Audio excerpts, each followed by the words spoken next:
On to the Saturday slate. This one, 12 noon Eastern on ABC. We got the American Athletic Conference Championship game, Memphis versus UCF. The rotation number 317, 318.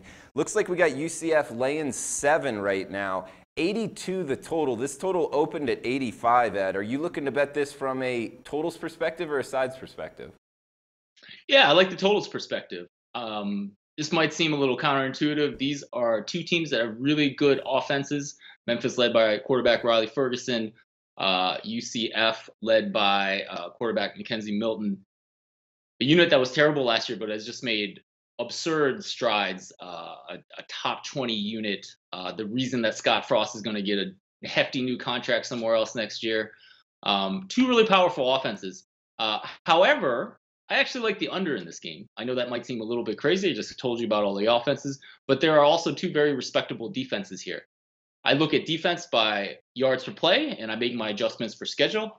That's the math I do on my site. Memphis ranks 56th. UCF ranks 59th. Okay, so these are two teams that are better than FBS average defenses. I think they do enough. Obviously, I think there are going to be a lot of points scored in this game, but this number is way too high. It opened at 85. It's already down to 82. I think that's still too high. It just takes a lot of offense to get to that kind of total, and I like the under in this game.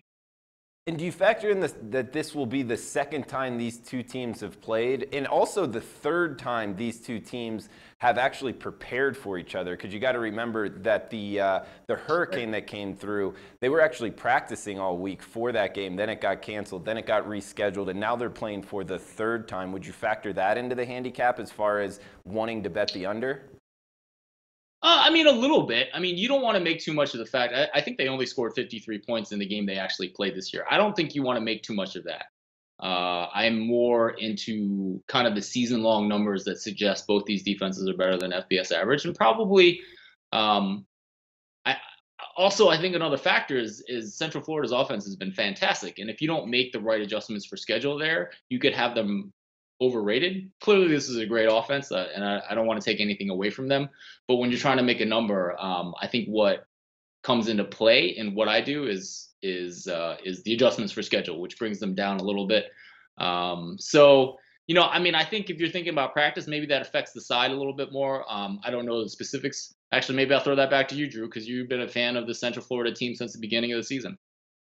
Yeah, no, I think it's the same for both teams as far as I guess 3 different preparations for the same team. But just totals wise, I do think that it kind of favors the defense usually when you can prepare for a team multiple times. So I was just looking for your opinion. Would you agree that it does favor the defense totals wise? Yeah, I can see how the offenses would get an edge too. Maybe, after seeing how the defense is set up and, you get some trick plays or something like that. But it also is a short week, so maybe that doesn't come into play as much. So I'm not exactly sure how that factors into the total. We got another one here in about the same time slot. This one's slated to kick off 12:30 Eastern time on Fox. We got the Big 12 championship game. TCU versus Oklahoma. Looks like this totals 63.5 at 5 Dimes, 64 at WagerWeb. Sooners laying 7. How you looking to bet the Big 12 championship game, Ed? Yeah, absolutely. I like the over in this game as well. If you'll remember earlier in the season, I had the over in when TCU went to go visit Oklahoma. It was a really frustrating game because they scored a bajillion points in the first half and then literally stopped in the second half. And it wasn't because the offenses weren't moving the ball. They moved the ball a lot, but Oklahoma is very good at slowing down the game. They're very good at snapping the ball with 1 second left on the play clock. There were also almost 1,000 yards in that game. So I think we had over 62 or something like that. You would expect when two teams get 1,000 yards that the game goes over. I still like this game. I still like the over. I think Oklahoma's offense may be the best offense we've seen in college football over the last couple years. And clearly they're getting the accolades. Baker Mayfield's going to win the Heisman. With all due respect to TCU's defense, I think Oklahoma can get this done against TCU's offense. For TCU's defense, I also think TCU can score some points. been talked about a lot how Oklahoma's defense has struggled as well. Also, this game is at a neutral site.